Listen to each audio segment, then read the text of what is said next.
जय जिनेन। मैं जैनी धार्मिक पाठशाला में आप सभी का स्वागत करती हूँ।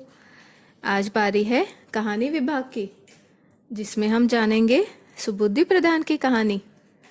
चंपा नगरी में जीतशत्रु नाम का राजा राज्य करता था। उनका सुबुद्धि नाम का मंत्री था। वह 9 तत्वों का ज्ञाता था और 12 व्रतधारी श्रावक था। उसे जिनवानी पर अटूट श्रद्धा थी। राजा जब कभी भोजन आदि विविध पदार्थों की प्रशंसा करता तो प्रधान यही कहता था, महाराज, इसमें ना तो प्रशंसा जैसी ही कोई बात है, ना ही आश्चर्यजनक परिस्थिति है। अनादि काल से विश्वव्यापी पुद्गलों का ऐसा ही स्वभाव होता है, जिससे वे इष्ट से अनिष्ट रूप वाले तथा अनिष्ट से इष्ट रूप वाले हो जाया करते हैं। प्रधान की ऐसी बात पर राजा रुष्ट रहता था और मन में यही सोचता था कि यह प्रधान भी कैसा व्यक्ति है, जो कि मेरी बात का समर्थन ही नहीं करता, बल्कि मेरी बात की उपेक्षा भाव जैसा व्यवहार करता रहता है। प्रधान का वचन। एक दिन की बात है कि राजा और प्रधान नगर के निरीक्षण के लिए घूमते घूमते नगर में पहुंचे। नगर के चारों ओर फैली हुई खाई के पास से निकल रहे थे। तभी खाई में शहर का गंदा पानी आकर इकट्ठा हो रहा था, जिससे दूर दूर तक दुर्गंध का वातावरण फैला हुआ था।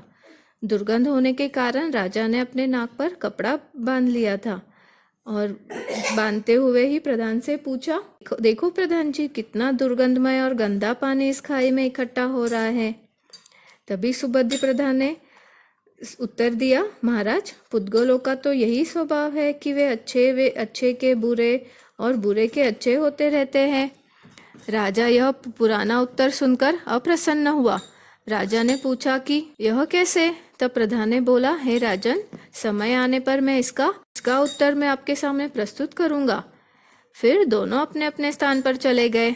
अपने स्थान पर पहुंचते ही राजा को कही हुई अपनी बात सत्य प्रमाणित करने के लिए प्रधान ने अपने कर्मचारियों को भेजकर उस खाई का पानी मंगवाया। तब उस जल का निम्नोक्त विधि से सुसंस्कारित किया। खाई के पानी को नए घड़ों में छनवाया। ताज़ा राख डालकर उन्हें 7 दिन तक बिना हिलाए डुलाए रहने दिया। इस विधि को घड़े बदल बदल कर 6 बार और दोहराया। 7 हफ्ते में जल की समस्त मलिनता, दुर्गंधता, अप्रिय स्वाद आदि सब दूर हो गया और वह जल अच्छे कलर वाला, अच्छे रस वाला, कांच के समान स्वच्छ और प्यास बुझाने वाला हो गया। अब उसमें जल के स्वाद को बढ़ाने वाली मिश्री आदि पदार्थ मिलाए। फिर गुलाब जल आदि द्रव्यों से उस जल को सुगंधित बनाया। इस प्रकार उस पानी को अत्यंत स्वादिष्ट, मधुर और रोचक तथा पाचक बना दिया। फिर उस सुसंस्कारित जल को राजा के भोजनालय के अध्यक्ष के पास भेजा और उससे कहलवाया कि जब महाराज भोजन के समय अथवा प्यास लगने पर पानी पीने की इच्छा करे, तब यह बढ़िया, रोचक, सुगंधित जल पीने के लिए देना। भोजनालय के अध्यक्ष ने ऐसे ही किया। जब राजा ने वह जल पिया तो राजा को बहुत ही स्वादिष्ट, तृप्तिकारक लगा। इस पर नृपराज जीतशत्रु ने भोजनालय के अध्यक्ष से पूछा कि अहो, आज ऐसा उत्तम जल कहाँ से मंगवाया है? तब अध्यक्ष ने विनीत होकर उत्तर दिया कि महाराज, आज यह जल सुबुद्धि प्रधान जी ने श्रीमान के लिए भेजा है। राजा यह सुनकर आश्चर्यचकित हो गया।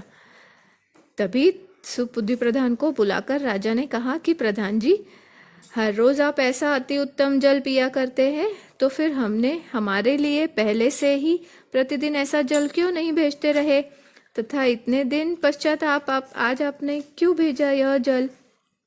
तभी सुबुद्धि प्रधान ने हंसकर विनयपूर्वक यही उत्तर दिया कि पुद्गलों का ऐसा ही स्वभाव होता है कि अच्छे से बुरे हो जाए करते हैं और बुरे से अच्छे भी हो जाया करते हैं। हे राजा, यह जल उसी खाई का है जो कि दुर्गंध युक्त, गंदा और मैला था। राजा को सुबुद्धि की इस बात पर विश्वास नहीं हुआ और फिर से बोले कि हे प्रधान जी, क्यों विनोदपूर्ण बात करते हो? सत्य बोलो, यह श्रेष्ठ जल कहाँ का है? राजा ने पूछने पर प्रधान ने जल का सुसंस्कारित करने की विधि बताई। तब राजा ने अपने कर्मचारियों को भेजकर खाई का पानी मंगवाया और विधि अनुसार 7 हफ्ते तक प्रयोग किया। फिर उसमें अनेक प्रकार के द्रव्य मिलाए। राजा ने जल का स्वाद किया तथा इस जल को भी वैसे ही गुणयुक्त पाया, तो वह विशेष आश्चर्यचकित होकर कहने लगे, यह जल भी उतना ही श्रेष्ठ है, उतना ही गुणयुक्त है जैसे कि मैंने प्रथम बार तुम्हारे द्वारा जल का पिया था। हे प्रधान, तुम वास्तव में बड़े ही बुद्धिमान और धर्मज्ञ हो तथा जैसा तुम पुद्गलों का स्वभाव कहते आए हो वास्तव में वैसा ही है। राजा को धर्म पर विश्वास होने लग गया। राजा ने फिर विनयता पूर्वक पूछा, हे प्रधान, ऐसा ज्ञान आपने कहाँ से प्राप्त किया? तब प्रधान ने कहा, यह ज्ञान मुझे जिनवानी से प्राप्त हुआ है। राजा के और पूछने पर प्रधान जी ने उन्हें सच्चे धर्म का स्वरूप समझाया, जिसे जानकर और समझकर राजा ने हर्ष विभोर होकर कृतज्ञता व्यक्त करते हुए कहा कि हे प्रधान जी, आपने मेरे ज्ञान चक्षु खोल दिए हैं और मुझे किसी भी पदार्थ के प्रति राग द्वेष के मार्ग से हटाकर सम्यक दृष्टि के मार्ग का पाथ दिखाया है। इसके लिए मैं आपका उपकार मानता हूँ और आपको धन्यवाद देता हूँ। जीतशत्रु राजा ने आदर्श श्रमणोपासक सुबुद्धि प्रधान से 5 अणुव्रत, 3 गुणव्रत और 4 शिक्षा व्रत रूप श्रावक के धर्म को स्वीकार किया। दोनों धर्म आराधना करते हुए अपने कर्तव्यों का पालन करने लगे। बाद में दोनों स्थविर मुनि से संसार की असारता का उपदेश सुनकर संसार से विरक्त हो गए और अपने ज्येष्ठ पुत्रों को संसार का भार सौंप कर दीक्षा ले ली। दोनों ने मुनि बनकर 11 अंगों का अध्ययन किया, बहुत वर्षों तक संयम का पालन किया और अंत में 1 महीने की सलेखना संधारा करके बुद्धि को प्राप्त कर लिया, मोक्ष को प्राप्त कर लिया।